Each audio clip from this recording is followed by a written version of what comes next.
కొంతమంది ఏం చేస్తారంటే దేవుణ్ణి ఆరాధిస్తున్నారా? ఎస్, మేము దేవుణ్ణి ఆరాధిస్తున్నాం. అయితే పాపము మాలో ఉంది. పాపము నాలో పెట్టుకొని నేను దేవుణ్ణి ఆరాధిస్తున్నాను, దేవుని సన్నిధికి వస్తున్నాను, ప్రార్థనలు చేస్తున్నాను, దశమభాగాలు ఇస్తున్నాను, కానుకలు ఇస్తున్నాను, ఇంకా దేవుని పనిలో పాలిభాగస్తులుగా ఉంటున్నాము, కొయర్లో పాటలు పాడుతున్నాము, ఇంకా సంఘంలో ముఖ్యస్థులుగా ఉన్నాము. అంటే పాపాన్ని విడిచిపెట్టుకోకుండా పాపంలోనే ఉండి అన్ని చేస్తాము అంటే మోషే అంటున్నాడు, లేదు లేదు లేదు, మేము అలా కాదు, ప్రత్యేకంగా ఉన్నటువంటి వారము, ప్రత్యేకించబడినటువంటి వారము, ప్రత్యేకంగా ఉన్నవారము, ప్రత్యేకించబడినటువంటి వారము కాబట్టి మేము దూరం వెళ్ళి ఏం చేస్తాము, ఆరాధన చేస్తాము, ఆరాధన చేస్తాము అన్నప్పుడు ఫరో అంటున్నాడు, లేదు మీరు ఇక్కడే ఉండాలి. కొంతమందిని చూడండి, పరిశీలించండి, లేదు మనలో ఏముంటుందంటే లోపల సారా ఉంటుంది, కానీ దేవుని గురించి మాట్లాడుతూ ఉంటాడు.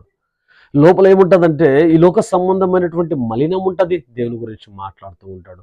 లోక సంబంధమైనటువంటి కోపము, ద్వేషము, అసూయ, పగలన్నీ కూడా ఉంటాయి, కానీ దేవుని గురించి మాట్లాడుతూ ఉంటాడు. అంటే లోకము ఎక్కడ ఉంది అంటే లోపల, మనిషి లోపల ఉంది. కానీ పైకి మాత్రమే భక్తిపరుడులాగా ఆ వ్యక్తి ఏం చేస్తున్నాడు, కనిపిస్తున్నాడు అనే విషయం ఈరోజు మీరు గమనించాలి. ఈరోజు కూడా మన మధ్యలో ఎలాంటి వాళ్ళు ఉన్నారు అంటే ఒక్క ఉదాహరణతో మనము తెలుసుకునే ప్రయత్నం అయితే చేద్దాం మనం. ఒక యవ్వనస్తుడు